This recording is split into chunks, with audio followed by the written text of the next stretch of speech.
Police report. Police report. Sa Police Report.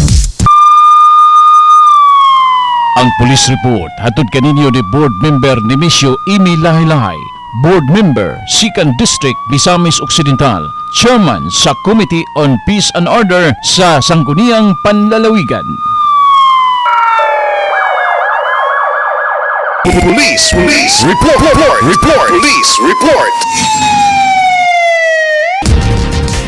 Sa Police Report, 30 anyos sikop sa buy-bust operation sa Barangay Santa Cruz o suspect sa pagpanigbas sa Barangay Stemson Abordo sikop sa Osamis PNP.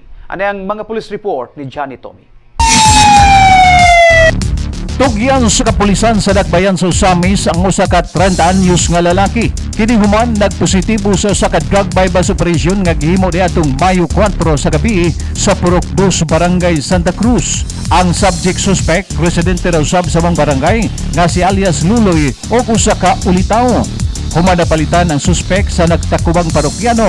Gihimo gilayon ang body search og na-recover sa iyang posisyon ang lain pang mga sachet sa gituang shabu. Lakip na ang 500 pesos nga mark money.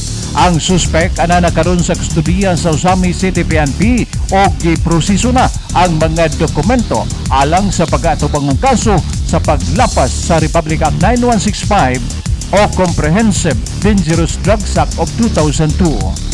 Samtang nasikop gilayon ang suspect sa pagsamad sa kaubang amigo sa Barangay Stemson Abordo, pila ka oras human mahitabo ang insidente.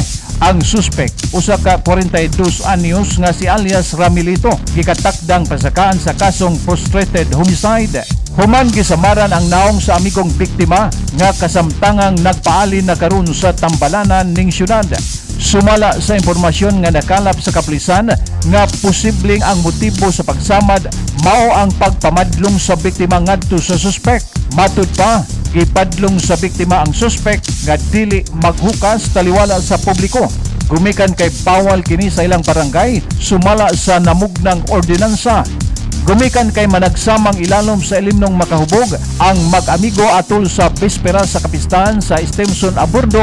May uli ang biktima alas 2 sa kadlawon human sa disko aron mo pahulay.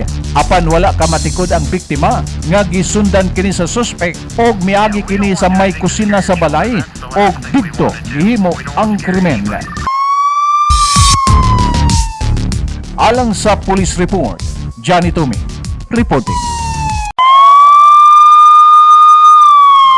Ang Police Report hatod kaninyo ni Board Member Nemesio Imi Lahi-Lahi, Board Member, 2nd District, Misamis Occidental, Chairman sa Committee on Peace and Order sa Sangguniang Panlalawigan. 1 TV Patrol.